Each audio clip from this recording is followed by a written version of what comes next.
अस्सलाम वालेकुम ख़ातिन हज़रात, मैं हूँ इसरार अहमद कसाना। पाकिस्तान के अंदर जो मुख्तलिफ डेवलपमेंट्स हो रही हैं, उनका भी ज़रा तज़िया करते हैं। क्रिकेट को भी ज़रा थोड़ा-सा ज़ेर बहस लाने की कोशिश करेंगे और जो ह्यूमन राइट्स की सिचुएशन इस वक़्त पाकिस्तान के अंदर है, वो भी ज़रा थोड़ी-सी काबिल ज़िक्र है।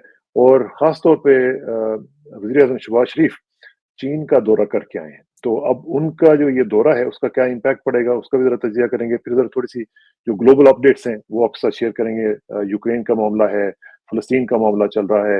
ये जो सारी चीज़ें हैं, उसको ज़ेर बहस लाने की कोशिश करते हैं और इन तमाम अमूर पे गुफ्तगू करने के लिए हमारे साथ तशरीफ़ रखते हैं जनाब फैसल मोहम्मद साहब, जो कि आलमी मुसालितकार हैं और यूरोप में बेस्ड हैं। उनसे ज़रा बात करेंगे फैसल साहब से। अस्सलाम वालेकुम फैसल भाई। वालेकुम अस्सलाम जनाब और आपके तमाम सामीन की खिदमत में सलाम अर्ज़ है। बहुत-बहुत शुक्रिया। वालेकुम अस्सलाम व रहमतुल्लाहि व बरकातुहू।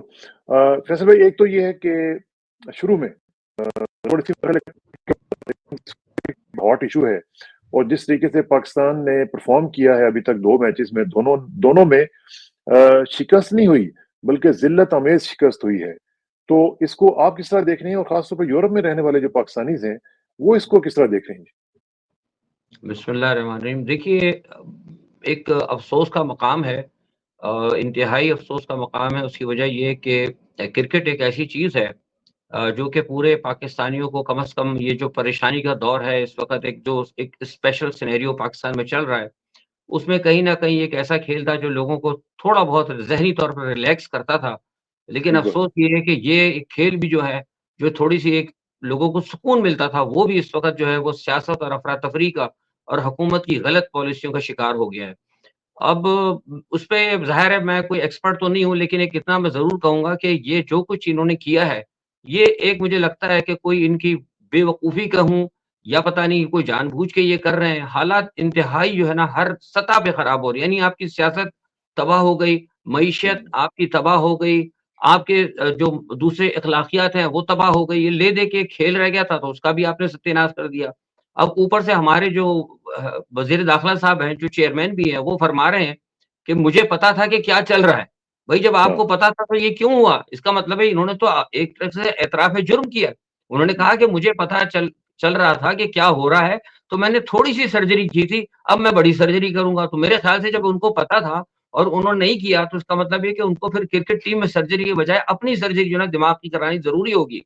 ये इंतहाई अफ़सोस का मकाम है। बहरहाल ये है कि अब इनको चाहिए कि जो नॉन प्रोफ़ेशनल किस्म के लोग हैं, उनको हटाएँ यहाँ से और सबसे बड़े नॉन प्रोफ़ेशनल तो हमारे बोर्ड के जो चेयरमैन हैं, नकवी साहब, वो खुद है। उनको कुछ सोचना होगा और आप ये देखिए ना कि सिर्फ़ इमरान की मुखालफत के अंदर आपने हर शोबे का बेड़ा गर्क किया है। रमीज़ राजा बेहतरीन आदमी था, जिसको इमरान हाँ, खान लेके आए थे। मतलब एक वो जिसे कहते हैं ना कि एक एबिलिटी होती है, काबिलियत होती है, उसकी बुनियाद के ऊपर इमरान खान ने उनको रखा था, लेकिन उसको भी हटा दिया गया। तो ये जो इमरान खान के किए हुए जो फैसले थे और उनके फैसलों को जो सिर्फ़ सियासी दुश्मनी की न इन्होंने नज़र किया है, ये तमाम उसी का नतीजा है और हर शोबे में आपको ये नताइज नज़र आएँगे। या अच्छा, ये जो आपने बुग़्ज़ इमरान की बात की है, उसी का एक और शाखसाना जो है, वो मैं आपके सामने पेश करता हूँ।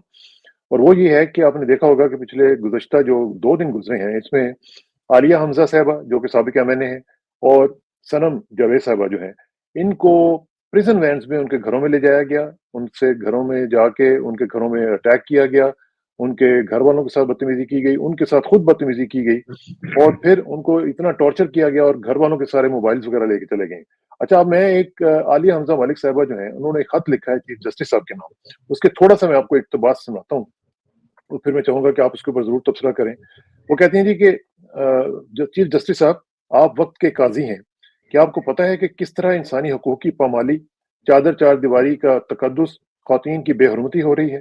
मेरे वो मोबाइल जो 10 मई 2023 में यानी 13 माह से सरकारी तहवील में है और मैं ज़ेर हिरासत हूँ, वहाँ पे जाके उनको रेड किया गया घर पे और मेरे कैंसर सर्वाइवर हस्बैंड को, मेरी बच्चियों को और बूढ़े माँ-बाप को हरासा करके उनके मोबाइल छीने गए। अच्छा, इसके आगे वो मैं लेके चलता हूँ, ये क्योंकि ज़रा लंबा है, लेकिन आखिर में वो क्या कह रही? वो ये कह रही हैं कि एक कौम की बेटी इंसाफ के लिए आपकी तरफ देख रही है। गिरफ्तारी के बाद गिरफ्तारी, जिस्मानी रिमांड पर जिस्मानी रिमांड, चादर और चारदीवारी के तकद्दुस की बार-बार पामाली। सोचिए, क़यामत का दिन होगा, मेरा हाथ होगा और आपका गिरेबान। आलिया हमज़ा मलिक। अब ये मुझे बताएँ फैसल भाई कि ख़वातीन के साथ इस तरह का सलूक, एक इंसानी मुआशरा, फिर ऊपर से एक इस्लामी मुआशरा सो कॉल्ड, वो कैसे अफ़ोर्ड कर सकता है और कैसे हम ये होने दे सकते हैं कि जहाँ पे हमारी ख़वातीन को सिर्फ़ इस वजह से कि वो चूँकि बुग़्ज़-ए इमरान जिस तरह आपने कहा, उसके चक्कर में उनको सज़ा दी जा रही है, उनको तोड़ने की कोशिश की जा रही है। कैसे ये हो सकता है? देखिए इतना अफ़सोस का मक़ाम है, इस पे तो मैं क्या कहूँ, मेरे पास तो अल्फ़ाज़ ही नहीं है। ये तो एक सोचना होगा कि हम कहाँ खड़े हैं, ये पूरी हमारी पूरी आवाम को और पूरे कौम के जो हमदर्द हैं, उनको सोचना होगा कि कहाँ खड़े हैं। एक औरत, एक बेचारी बेकस औरत ब मजबूर हमारी माएँ-बहनें, उनके साथ जो कुछ होता रहा है और अब वो तो बेचारी बहुत सारी ख़ामोश हैं। अभी इन्होंने इस ख़त के अंदर जो चीफ़ जस्टिस से जो एक अपील की है, ये बहुत हाँ, बड़ी बात है। लेकिन सवाल ये पैदा होता है कि चलें, इसके मुज़म्मरात तो आपने बताए कि जो भी सामने हैं, जो भी उनका टेक्स्ट है, लेकिन सवाल ये पैदा होता है कि क्या इसका कोई असर होगा? मुझे नहीं लगता। ये मैं आपको हकीकतन बता रहा हूँ, उसकी वजह ये है कि जो मौजूदा सेटअप है, जो लोग इनको लाए हैं, वो बुनियादी तौर पर एक जिसे कहते हैं ना कि ज़ुल्म और तशद्दुद का एक जो रियासती एक जो है निज़ाम वो लाना चाहते हैं और दर हकीकत अगर मैं इससे आप कहूँ तो ये एक मार्शल लॉ ही है। ये जो आप देख रहे हैं ना, ये अभी देखिए ना फायरवॉल लगा रहे हैं, ये जो हाँ। आप जैसे कुछ लोग बात कर लेते हैं, ये सब कुछ झूठ बोल रहे हैं। ये जो कुछ कर रहे हैं, मुल्क का ये सौदा कर रहे हैं, तबाह-बर्बाद हो गए हैं, लेकिन अपनी गलतियों पर पर्दा डालने की खातिर ताकि वो लोग जो लोग आप जैसे लोग जो बात कर लेते हैं या जिनको मुल्क और कौम का दर्द है, वो अगर जब वो बात करते हैं, कौम को बताना चाहते हैं, तो उनकी भी ये लामबंदी करने के लिए इस किस्म की चीज़ें कर रहे हैं। तो ये तो अब ये जो दबा रहे हैं खवातीन को, जो औरतों के साथ ज़ुल्म कर रहे हैं, अभी आपने बताया कल वो देखिए वो खबर अभी आई है कि उनके भाई को उन्होंने अगवा कर लिया है। वो जो बैरिस्टर हैं वहाँ पे उनके भाई हैं उनको गायब कर दिया गया सुना। तो जी, जी। ये क्योंकि वो करते हैं अपना वीलॉग वगैरह करते हैं। तो अब ये जो हाँ। पाकिस्तान से बाहर लोग बैठे हैं वीलॉग कर रहे हैं, उनके रिश्तेदारों को पकड़ा जा रहा है। कल वो आपको बताया वो उन्होंने अपना वो जो किया था वर्कर्स कन्वेंशन वगैरह, लोगों के घरों में उनके जाके ऊपर छापे मारे गए हैं। हाँ, तो ये सारा हाँ। काम बुग़्ज़-ए इमरान के अंदर हो रहा है, ये रियासत को तबाही की तरफ लेके जा रहे हैं। मैं हकीकतन आपसे बता रहा हूँ कि बेइंतहा खराब हालात हैं और सारी दुनिया के अंदर आपने कहा सारी दुनिया के अंदर इस वक़्त पाकिस्तान जो है, वो इस वक़्त डिस्कस हो रहा है और पाकिस्तान बिल्कुल टोटल जो है आइसोलेट हो चुका है। हर अच्छा मामले से आइसोलेट हो चुका है। लेकिन इसमें एक और क्वेश्चन जो उठता है और वो बड़ा ही इम्पोर्टेंट है, वो ये हम देख रहे हैं कि जैसे ही पाकिस्तान में इस तरह की सिचुएशन पहले कभी हुआ करती थी, तो इंटरनेशनल ऑर्गनाइज़ेशंस के ऊपर बोला करती थी। लेकिन अब हम देख रहे हैं कि नई डेवलपमेंट है कि तमाम लोग जो हैं, तमाम इदारे खामोश होके बैठे हुए हैं, जो इंटरनेशनल एजेंसीज़ हैं। आपको पता है कभी कोई छोटी-सी बात होती तो जीएसपी प्लस जो स हमारा एक स्टेटस हुआ करता था, उसको खतरे में डाल दिया जाता था। हम ये कर देंगे, वो कर देंगे। लेकिन इस वक़्त ऐसी खामोशी है कि जो बिल्कुल बड़ी वो जिसको कहते हैं डेफनिंग साइलेंस कि ये देखिए अजीब-सी बात है। ये अजीब है। देखिए, अजीब आपको इसलिए लग रही है कि पहले जो भी बातें होती थी, तो वो उसके अंदर कहीं न कहीं कोई सियासी पहलू होता था और कुछ हाँ, अपने मामलात होते थे, कुछ अंदरूनी मामलात होते थे। इस मर्तबा जो कुछ हो रहा है, वो है तो ये भी सियासी सियासी पहलू, लेकिन मसला ये है कि इस वक़्त सियासत से ज़्यादा बैरूनी मफ़ादात की बात हो रही है। ये जो कुछ आप कर रहे हैं पाकिस्तान में, जो कुछ हो रहा है, जो आप सियासत में देख रहे हैं, जो यहाँ मुआइशत में देख रहे हैं, जो कुछ आप देख रहे हैं, वो सब और सब सियासत की बुनियाद के ऊपर हो रहा है और सब उसके अंदर जो है बैनुल-अक़वामी जो है, जो सबसे बड़ी एक ताकत है मग़रिब जिसको हम कहते हैं, वो मग़रिब के कहने पे हो रहा है। ये जितनी बैनुल-अक़वामी जो तंज़ीमें हैं, जो बड़े-बड़े प्लेटफ़ॉर्म्स हैं, वो सब कहीं न कहीं आपको पता है वो उन्हीं के दरवाज़े के आगे पानी भरते हैं। तो अब चूँकि उनका मफ़ाद है, तो लिहाज़ा हुँ। उनको ना कोई इंसानी हकूक़ की ख़िलाफ़ वर्ज़ी नज़र आ रही है, ना कोई वुमेन राइट्स उनको नज़र आ रहे हैं, ना उनको चाइल्ड के कोई राइट्स नज़र आ रहे हैं, इनको कुछ नज़र नहीं आ रहा। तो कुछ लिहाज़ा नहीं। बुनियादी तौर पर उनकी आँखें बंद है। असल मसला ये है। असल मसला यही है। अच्छा, आप ज़रा आ जाते हैं जी ज़रा शहबाज़ शरीफ़ साहब का जो दौरा चीन हुआ है, उसको मुझे मालूम है कि आपने बड़ा माइन्यूटली देखा है। इसको आपने किस तरह आप इसको जज करेंगे? ये कामयाब दौरा था या मुख़्तलिफ़ जो रिपोर्ट्स आ रही हैं उसके मुताबिक तो यूँ लग रहा है कि जैसे कोई ख़ास इसमें कोई प्रोडक्टिव जो चीज़ें हैं वो आउटकम्स नहीं आई हैं। आपकी क्या टेक है इसके ऊपर?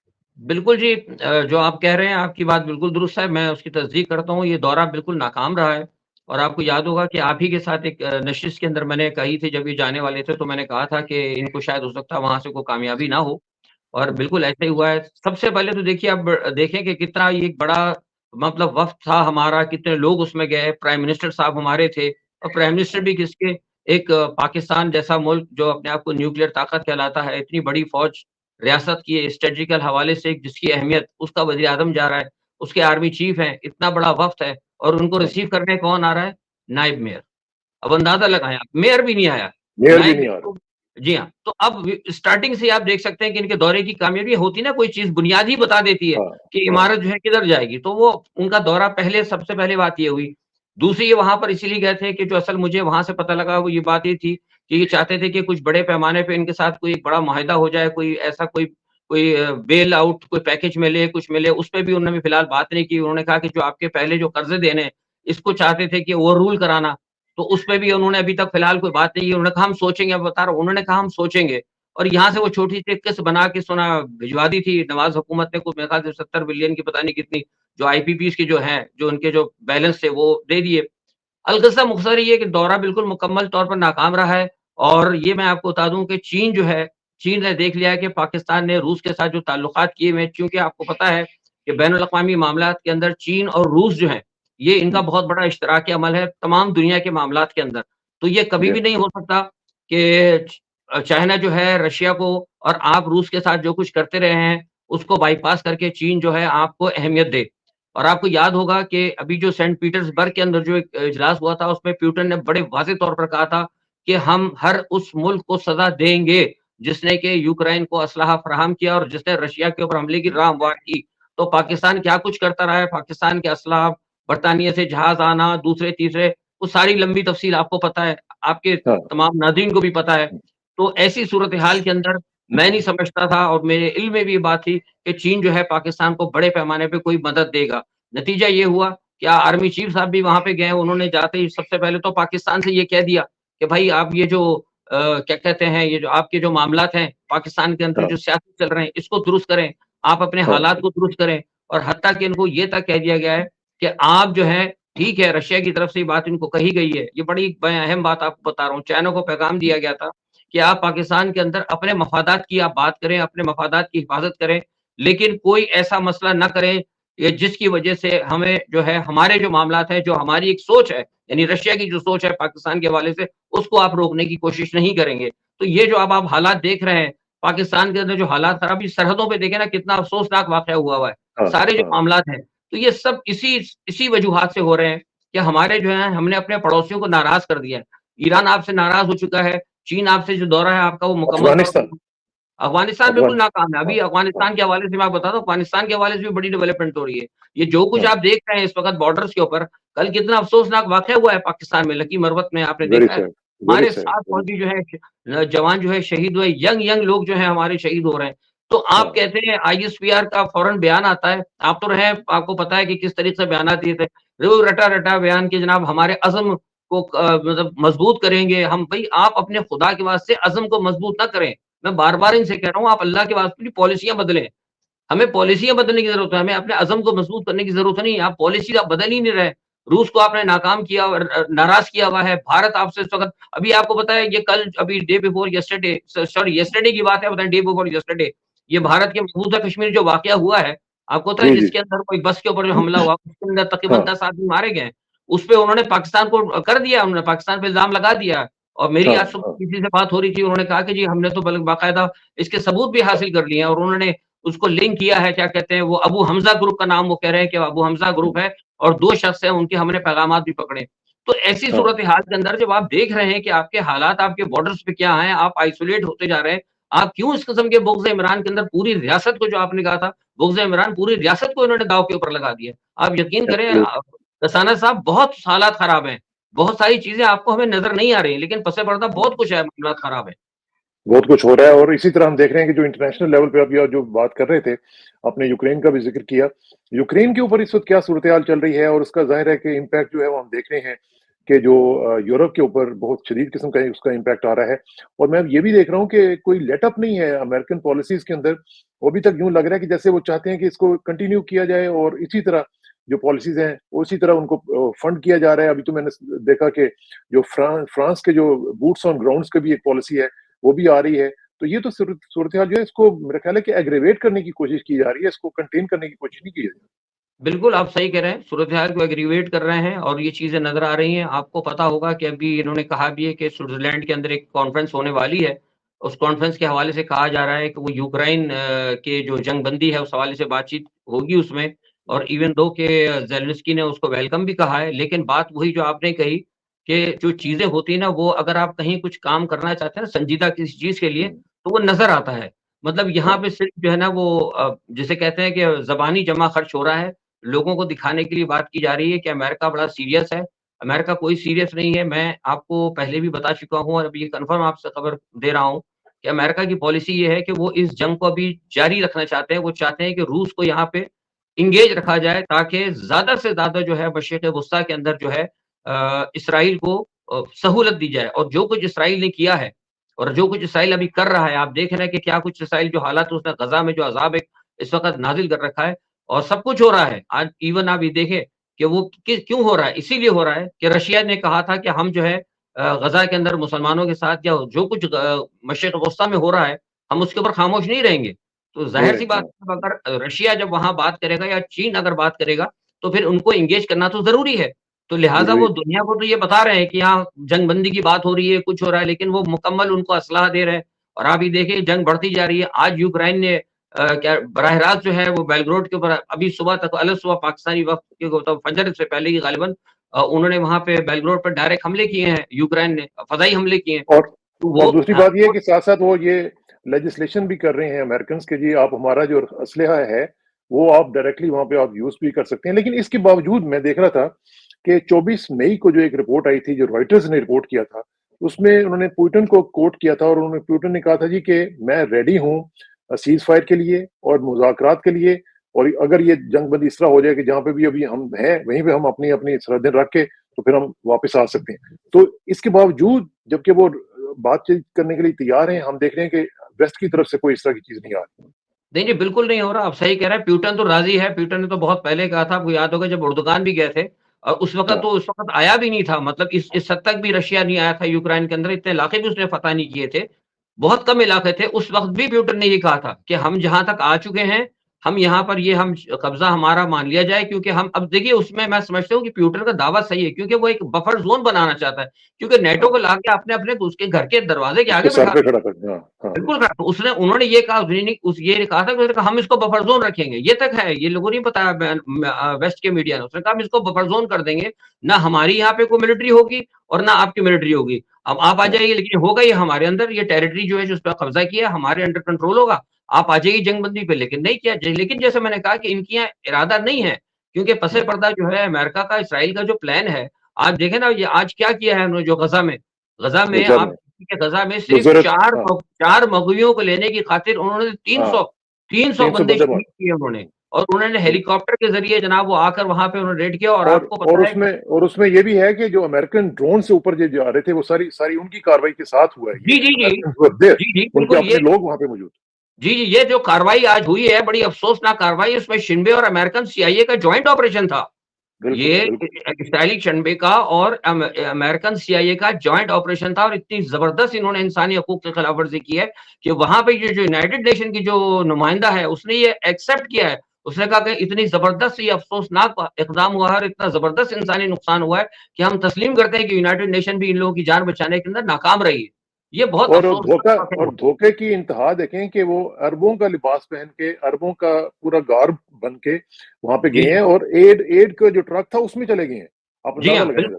जी हाँ, बिल्कुल। तो ये अब अंदाज़ा तो लगा सकते हैं इनका तरीक़ेकार क्या है और एक तरफ वो ये कहते हैं उसके बावजूद भी है मुसलमानों की आँखें नहीं खुल रहीं और अब देखें ये तो देखिए अपना जो मफ़ाद होता है ना, जो इनके साथ चलते हैं उनके लिए मुसीबतें होती ही होती हैं। अब आपको पता होगा कि ये जिस तरह हमारी जो बैठे हुए हैं, हमारे जो अरबाब-ए-इख्तियार जाकर जिस तरह अमेरिका के साथ बैठ गए हैं और वो जिस तरीक़े से जो इनका अभी सूरत-ए-हाल इनका है, मैं जो हमेशा बात करता हूँ, आप देखिए कि आप अमेरिका की दोस्ती जो है ना, दोस्ती इनकी खतरनाक बहुत ज़्यादा है। आप इनसे हाँ, दुश्मनी भी ना करें, लेकिन अपने मौक़िफ़ पे कायम रहें, जो कि इमरान खान ने थी। उसकी सबसे बड़ी मिसाल आपको पता है कि अक़वाम मुत्तहिदा में जो वो थे अपनी जो सिराजुद्दीन हक्कानी समेत, उन सब की हाँ, पाबंदी हट गई है। पता है आपको हाँ, वो दुबई भी गए हैं हाँ, अभी। इसी जो दुबई गए हैं जाके और हालाँकि वो मोस्ट वांटेड थे। मोस्ट वांटेड जो थे वो ग्रुप उनका 4 आदमियों का जिस पे गालिबन शायद 10 बिलियन या आई डोंट मेरी तस्दीक कीजिएगा 10 मिलियन या 10 बिलियन कुछ इस किस्म की कुछ उनकी सर की कीमत भी रखी गई थी। लेकिन आज वो घूम रहे हैं, दुबई गए हैं, जाके जाके उन्होंने दुबई में सारी बातचीत किया, वो हज करने गए हैं। उसकी वजह सिर्फ़ ये है कि उन्होंने अमेरिका के आगे हथियार नहीं डाले, उन पे बड़ा दबाव था। उन्होंने हुँ, कहा कि नहीं हम डटे हुए हैं, उन्होंने कहा हमारा अपना मुल्क है, हमारा अपना मौक़िफ़ है, हम आपकी कोई बात नहीं सुनेंगे।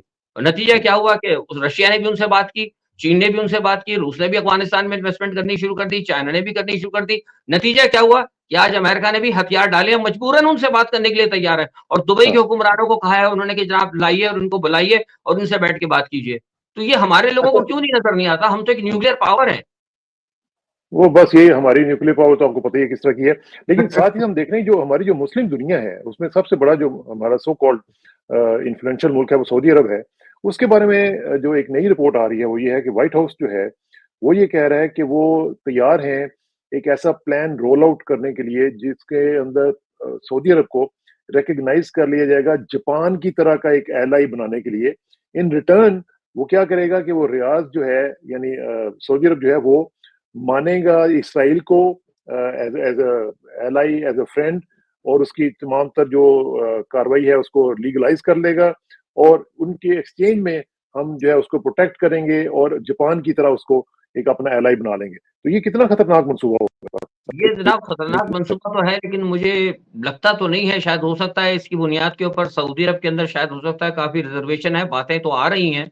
और हुँ, असल में ये भी बात है कि दूसरी तरफ सऊदी अरब ने ये कहा था कि हम मतलब ये है कि आपको पता है पेट्रो डॉलर का भी मंसूबा चल रहा है, क्योंकि आज हाँ, पेट्रो डॉलर का वो आज शायद गालिबन आखिरी तारीख है, तो वो भी सऊदी अरब की तरफ से इनको कुछ बातें पीछे पसे-पर्दा चल रही हैं, जो आप ये बात बता रही हैं, बातचीत चल रही है। लेकिन हाँ, मुझे पता लगा है कि सऊदी अरब के साथ मशरिक़ वुस्ता के कुछ जो ममालिक हैं, उनको इस मंसूबे पे थोड़ा-सा जो है तहफ़्फ़ुज़ात हैं। तो हुँ, अभी ये मतलब ऑन टेबल है ये बात जो आप बता रहे हैं, लेकिन ये है कि जो पेट्रो डॉलर का जो मायदा है ना, ये मुझे लग रहा है गड़बड़ हो जाएगा और हो सकता है शायद कि ये बिटकॉइन की तरफ चले जाएँ। क्योंकि कहा ये जा रहा है कि बिटकॉइन की तरफ जो है ये शायद करेंगे कोई सिलसिला। तो ये अभी दोनों इश्यूज़ हैं, ये साथ-साथ हैं, ये पेट्रो डॉलर का और ये जो मंसूबा आप बता रहे हैं, इस पे मुझे हाँ। लगता है कि कम से कम एक 2-3 दिन के अंदर इसकी सही पिक्चर वाज़ेह होगी। वाज़ेह हो जाएगी क्योंकि वॉल वॉल स्ट्रीट इसको रिपोर्ट कर रहा है तो इसका मतलब है कुछ ना कुछ तो चल रहा होगा बिल्कुल, और ये बिल्कुल, खतरनाक something at oh about yes, कुछ और ना कुछ इसमें हमें मेरा ख़्याल है कि हमें पाकिस्तान को भी ज़रा थोड़ा-सा ज़रा विजिलेंट रहना पड़ेगा क्योंकि ये चीज़ें जो है पाकिस्तान को भी अफ़ेक्ट कर सकती हैं। पाकिस्तान को तो बहुत सारी चीज़ें अफ़ेक्ट कर रही हैं। पाकिस्तान का तो मैं बता दूँ आपको ये जो अभी बात मैंने हुसै जो ब बताई है आपको सिराजुद्दीन हक्कानी साहब की, वहाँ हाँ, पे जाके दुबई से इनकी बात हुई तो यहाँ तो दुबई के हुक्मरानों ने इनसे बराह रास्त बात की है कि बात हमें जो है क्योंकि कतर को तो आपको पता है इन्होंने बहुत सारा स्टेक दिया हुआ है ऑलरेडी तालिबान ने। तो इन्होंने उनसे हाँ, कहा है कि जनाब आपने सारा सब कुछ कतर को दिया है, कुछ हमें भी दें, हमारे भी मामलात करें। वो पाकिस्तान के बॉर्डर और ईरान के बॉर्डर के करीब हरात वगैरह के जो हैं एयरपोर्ट्स, उनका ये लेना चाह रहे हैं कंट्रोल। अब वो क्यों लेना चाह रहे हैं? आपको पता ही है, अब मैं बात नहीं करना चाहता उस मसले के ऊपर, तो हाँ। ये बड़े मामला तो पाकिस्तान तो अब कहीं नहीं है नज़र आ रहा है मुझे, मैंने तो कहा ना कि पाकिस्तान टोटल आइसोलेट हो गया है। वो टोटल आइसोलेट भी हो गया और पाकिस्तान की जो अहमियत हुआ करती थी, वो भी अब बिल्कुल, तकरीबन ख़त्म होने के बराबर है, तो बिल्कुल, ये बिल्कुल तो खत्म बहुत हो ही गई है, खतरनाक बिल्कुल, है। हाँ, बिल्कुल। यानी अल्लाह करे कि हमें हिदायत दे और हमारे जो हुक्मरान हैं, उनको भी एहसास हो। फैज़ल भाई आपका बहुत-बहुत शुक्रिया। इंशाल्लाह जल्दी आपसे मुलाकात होगी और आपका जो इनसाइटफुल एनालिसिस है, उसको हम शेयर करेंगे इंशाल्लाह नाज़रीन के साथ। बहुत बहुत शुक्रिया। मेहरबानी। Thank you very much. अस्सलाम अस्सलाम वालेकुम। वालेकुम।